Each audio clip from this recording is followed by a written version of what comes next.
1990 के दशक ने इस देश में कई चीज़ें स्थायी रूप से बदल दी। फिर चाहे राजनीति की बात हो या अर्थव्यवस्था की या फिल्म इंडस्ट्री की।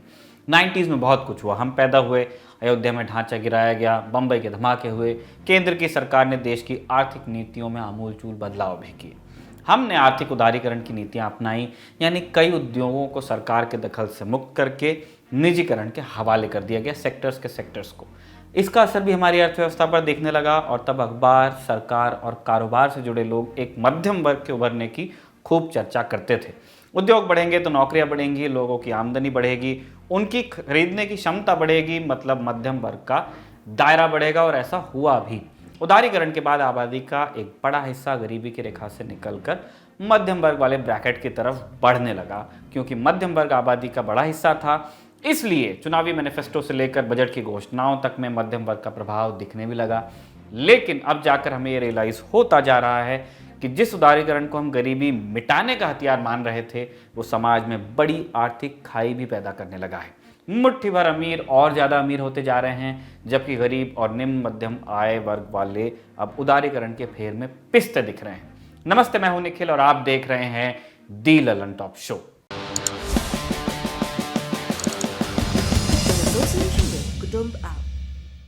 अनेक ग्रुपों से पाइए छुटकारा, आपके संगठन का अपना ऐप कुटुंब ऐप। अमीर और गरीब के बीच खाई की बातें हम हवाई नहीं कह रहे हैं। एक नया सर्वे आया है जिसमें कई चौंकाने वाले नतीजे मिले हैं। हम में से ज्यादातर लोग कमाई वाले स्तंभ में बहुत नीचे आते हैं। उनकी कमाई क्यों घटती जा रही है, ये सर्वे इसके जवाब तलाशने की कोशिश करता है। शो में आज इस पर विस्तार से बात करेंगे, लेकिन सबसे पहले दिन की सुर्खियों पर गौर कीजिए। पहली सुर्खी चुनावी प्रदेश पंजाब से है। पंजाब में आज भाजपा ने अपने पत्ते खोल दिए। भाजपा की अगुवाई वाले एनडीए गठबंधन में कौन कितनी सीटों पर चुनाव लड़ेगा, इसका आधिकारिक ऐलान हो गया है। पंजाब में कई दशकों बाद ये पहला चुनाव है जब शिरोमणि अकाली दल भाजपा के साथ एनडीए गठबंधन में नहीं है। आपको मालूम ही होगा कि 3 कृषि कानूनों के मुद्दे पर अकाली दल ने बीजेपी से नाता तोड़ लिया था। तो इस चुनाव में भाजपा ने अपने नए साथी एनडीए में शामिल किए हैं। एक को आप जानते हैं, दूसरे के बारे में बता देंगे। कैप्टन अमरिंदर सिंह, उनकी पार्टी पंजाब लोक कांग्रेस और शिरोमणि अकाली दल संयुक्त, ये दूसरा अकाली दल है। ये सुखदेव सिंह ढींढसा की पार्टी है। तो दिल्ली में आज भाजपा मुख्यालय में भाजपा अध्यक्ष जेपी नड्डा के साथ कैप्टन अमरिंदर सिंह और सुखदेव ढींढसा भी मौजूद थे। प्रेस कॉन्फ्रेंस में नड्डा ने बताया कि पंजाब की 117 सीटों में से भाजपा 65 सीटों पर लड़ेगी, कैप्टन की पार्टी 37 सीटों पर लड़ेगी और ढींढसा वाला अकाली दल 15 सीटों पर चुनाव लड़ेगा। सुनिए। ये चुनाव, जैसा कि मैंने कहा कि this is the broad figure which I am giving, and 1-2 ऊपर नीचे अकॉर्डिंग टू द सीट्स रहेगा। मित्रों, जहाँ तक चुनाव का सवाल है, ये एनडीए अलायंस इस चुनाव को बहुत ही सीरियसली और बहुत ही महत्वपूर्ण चुनाव है, इस दृष्टि से इसको लेते हैं।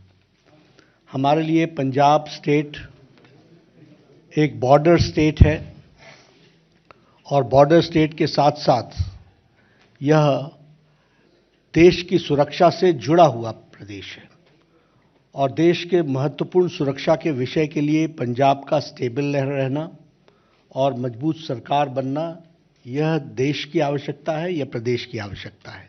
इस दौरान कैप्टन अमरिंदर सिंह ने अपनी चुनावी मुद्दों में राष्ट्रीय सुरक्षा को प्राथमिकता में गिनवाया। कहा कि सीमा पार से हथियारों की डिलीवरी एक बड़ी समस्या है, हथियारों पर रोक लगाई जानी चाहिए, उसकी डिलीवरी पर जो ड्रोन से हो रही है।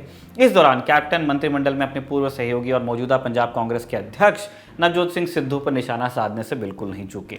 उन्होंने कहा कि सिद्धू को मंत्रिमंडल में शामिल करने की सिफारिश सीमा पार पाकिस्तान से आई थी। तो पंजाब की पॉलिटिक्स में पाकिस्तान की आधिकारिक एंट्री हो गई। सुनिए। If I remember correctly, it was 20th of July. Firstly, let me tell you, I removed Mr. Sidhu from the job because the man was totally incompetent, incapable and totally useless in his job. He was looking after local self-government. 70 दिन के लिए उसने एक file नहीं पूरी की थी। तो मैंने उसको बनाया 2-3 बार और मैंने कहा तू अगर वैसे काम करेगा तो जा कहीं और you can, I can give you power, you want power, you can take it. He said, I don't want power. I said, then you leave my government. I don't want you in my government. ये हुआ। फिर मुझे कुछ I think it was about 2-3 weeks or 4 weeks later or something like that, I get a message from somebody we know. He knows and I know. And उसे उन्होंने request की है कि अगर सिद्धू को आप अपनी गवर्नमेंट में ले सकते हो तो ले लो, और अगर काम नहीं करेगा निकाल देना। ये मैसेज था मेरे लिए। अगर मिस्टर सिद्धू काम नहीं करेगा तो निकाल देना। मैं और कहां से पाकिस्तान की बात कर रहा हूं। I am telling about Pakistan. Pakistan से मैसेज ये आया मुझे कि the prime minister has sent a request कि if you can take Sidhu into your cabinet I will be grateful, he is an old friend of mine, और अगर वो काम नहीं करेगा तो उसको निकाल देना। That was what the message which came. Punjab के बाद एक अपडेट यूपी से भी लेते जाइए। यूपी में आज एनडीए की तरफ से पहले मुस्लिम उम्मीदवार को टिकट देने की खबर आई है। रामपुर की स्वार सीट से भाजपा के सहयोगी दल अपना दल ने हैदर अली खान को टिकट दी है। हैदर अली कांग्रेस के टिकट पर कई बार सांसद रही नूर बानो के पौत्र हैं। स्वार सीट से समाजवादी पार्टी के टिकट पर आजम खान के बेटे अब्दुल्ला आजम खान चुनाव लड़ सकते हैं। 2017 में भी अब्दुल्ला ने इस सीट से चुनाव लड़ा था और जीता था, लेकिन बाद में उम्र की गलत जानकारी देने का दोषी पाए जाने पर इलाहाबाद हाईकोर्ट में उनका नामांकन रद्द कर दिया गया था। दूसरी सुर्खी में बात कोरोना महामारी की। पिछले 24 घंटों के दौरान देश में कोरोना के 3,06,000 नए मामले आए हैं सामने। 439 लोगों की मृत्यु हुई है। अब तक देश में कुल एक्टिव मरीजों की संख्या 22,49,000 हो गई है। चिंता की बात यह है कि पॉजिटिविटी लगातार ऊपर जा रही है। यह बढ़कर 20.75% हो गई है। माने अगर 5 लोग कोरोना का टेस्ट कराते हैं तो उनमें से एक व्यक्ति कोरोना पॉजिटिव आता है, और इन एक में से भी कितने लोग ओमिक्रॉन वेरिएंट से संक्रमित हैं इसकी जानकारी परेशान करने वाली है। अगर आप मुंबई से आए डेटा को देखते हैं उसमें 80% के ऊपर टोटल इन्फेक्शंस में से बताया जा रहा है ओमिक्रॉन वेरिएंट्स को, लेकिन ये जानकारी मुंबई स्पेसिफिक है। तीसरी सुर्खी शेयर बाजार से है। शेयर बाजार में आज एक दिन में ही लाखों का करोड़ों रुपए का नुकसान हो गया। सेंसेक्स में आज 1983 अंकों की गिरावट दर्ज की गई। बाजार बंद होने तक सेंसेक्स 1545 अंक गिरकर 57,491 अंकों पर बंद हुआ। निफ्टी में भी बड़ी गिरावट देखने को मिली। आपको ध्यान होगा कुछ दिन पहले तक सेंसेक्स 60,000 के पार चल रहा था, लेकिन पिछले हफ्ते भी गिरावट देखी गई और आज हफ्ते के पहले दिन ही गिरावट देखने को मिली। इस गिरावट का मतलब ये समझिए कि लोग बाजार से अपने शेयर बेचकर पैसे निकाल रहे हैं। मतलब बाजार और अर्थव्यवस्था को लेकर उनमें डर की आशंका है, भाव है।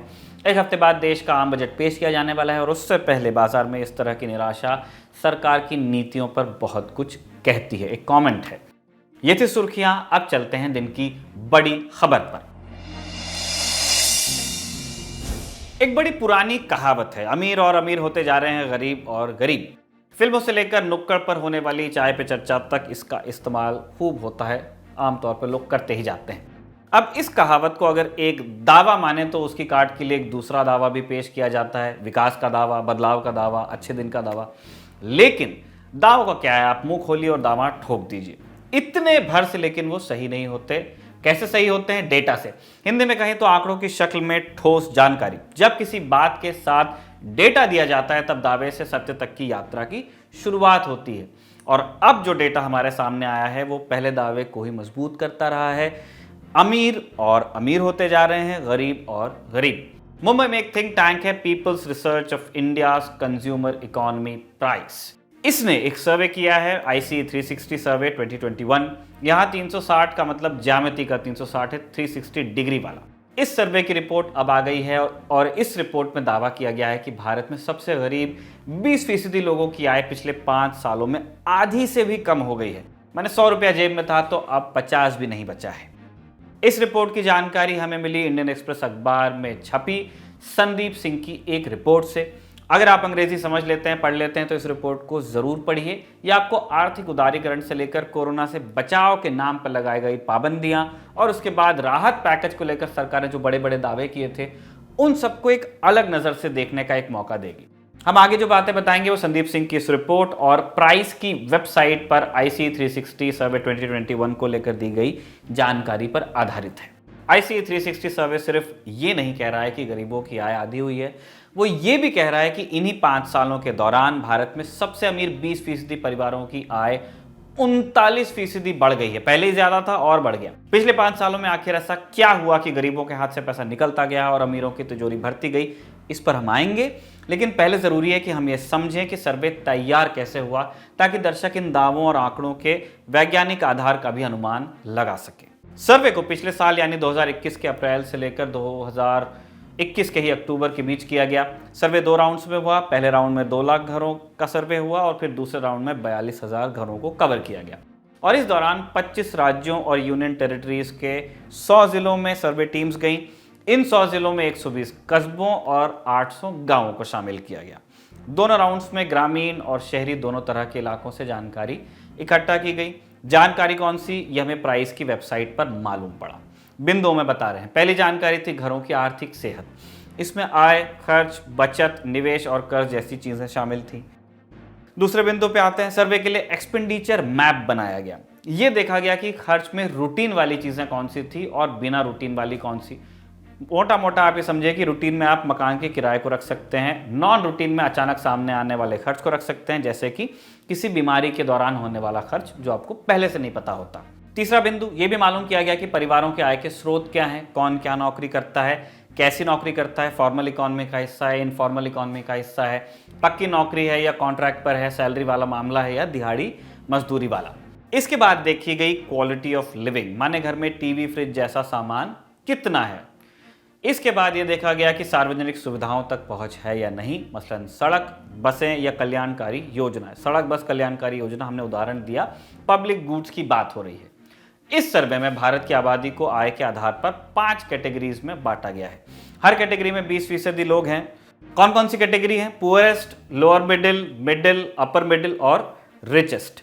इसीलिए सर्वे में सबसे गरीब 20% और सबसे अमीर 20% के बीच पैदा होती खाई की बात नजर आ रही है। इस दोनों तरफ 2020 इसलिए क्योंकि उन्होंने 5 कैटेगरीज बनाई है।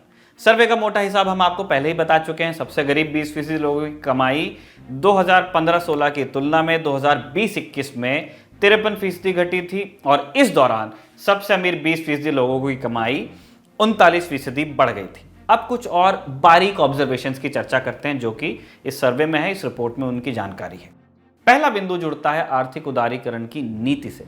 1995 के बाद से सबसे गरीब 20% भारतीय परिवारों की सालाना आय लगातार बढ़ती जा रही थी, माने गरीब लोगों के हाथ में पैसा जा रहा था।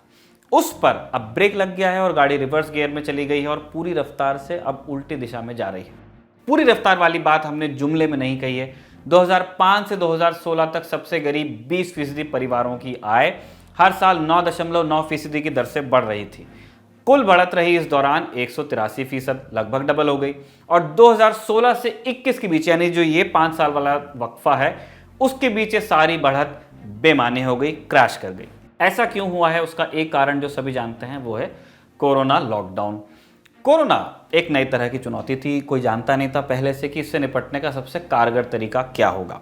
लॉकडाउन जैसे सख्त कदम के पक्ष में यह तर्क बार बार दिया जाता है कि नहीं पता था, लेकिन प्राइस का सर्वे लॉकडाउन के असर की जो तस्वीर हमारे सामने अब पेश कर रहा है, उसके बाद साल दर साल लगाए जा रहे लॉकडाउन पर सवालिया निशान खड़े हो रहे हैं। हम जानते हैं कि कोविड के चलते 2020-21 में जीडीपी में 7.3% की गिरावट देखी गई थी। प्राइस का सर्वे बता रहा है कि इस गिरावट ने सबसे ज्यादा किसे प्रभावित किया। सर्वे के मुताबिक महामारी ने शहरी गरीबों को सबसे ज्यादा प्रभावित किया और उनकी घरेलू आय को कम किया। सिर्फ सबसे गरीब 20% ही नहीं, इनके बाद आने वाले 20% लोअर मिडिल इनकम ग्रुप की आय भी 32% कम हुई है। इनके बाद आने वाले 20% मिडिल इनकम परिवारों की आय में भी 5 सालों में 9% की गिरावट देखी गई है। इनका पैसा घटा है, बढ़ा किसका? सबसे अमीर के बारे में हम बता चुके हैं। एक कैटेगरी और है अपर मिडिल। अपर मिडिल परिवारों की आय पिछले 5 साल में 7% बढ़ी। सबसे अमीर के बारे में हम आपको लगातार बता ही रहे हैं। अब इसमें यह भी देखने को मिला है कि इन 20% धनी परिवारों ने उदारीकरण के बाद से जो 5-5 सालों के ब्रैकेट्स हम बनाते हैं अगर, तो कभी इतनी तेजी से पैसा नहीं जोड़ा जितना इन्होंने 2015 से 16 के बाद से लेकर 2020 से 21 के दौरान के 5 सालों में जोड़ा। मतलब अमीर सिर्फ अमीर हो नहीं रहे हैं, वो और तेजी से अमीर होते जा रहे हैं। हम इन सारे आंकड़ों को आपके पास इसी तरह छोड़ जा रहे हैं मिनिमम कमेंट्री के साथ। हो सकता है कि आपको आज की बड़ी खबर बड़ी बोरिंग लगी हो, बहुत सारा मैथ्स, बहुत सारे आंकड़े, बहुत सारा फीसदी, लेकिन हमारी गुजारिश है कि देश की इस बोरिंग सच्चाई को बार बार देखिएगा और सोचिएगा कि क्या यही वो भारत है जो आप अपने लिए और अपने बच्चों के लिए चाहते थे। ये था आज का दी ललन टॉप शो। कल आपसे फिर मुलाकात होगी, तब तक के लिए नमस्ते, दीजिए इजाजत और देखते रहिए दी ललन टॉप।